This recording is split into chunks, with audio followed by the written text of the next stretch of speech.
For most of my life, I was a very devout, proud Muslim, and I grew up in a faith that was far different than Christianity.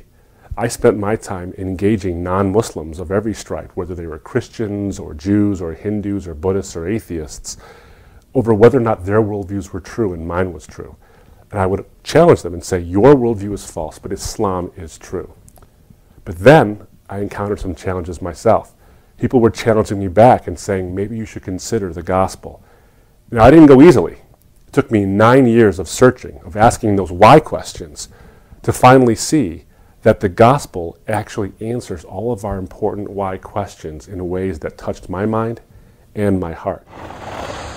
My book, Grand Central Question, is both for the believer in Christ and for the person still asking those why questions. And so many people are asking those why questions. Secular humanists, for example, are trying to find out what are the foundations for human dignity, value, and purpose, but without God.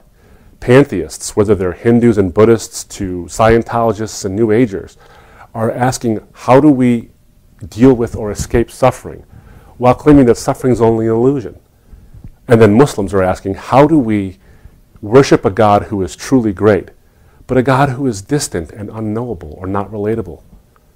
These are valid questions. They're the right questions. They're grand central questions. I think Christians sometimes are afraid to engage in these discussions with non-Christians for fear of sounding arrogant or close-minded because they're saying their way is the only way.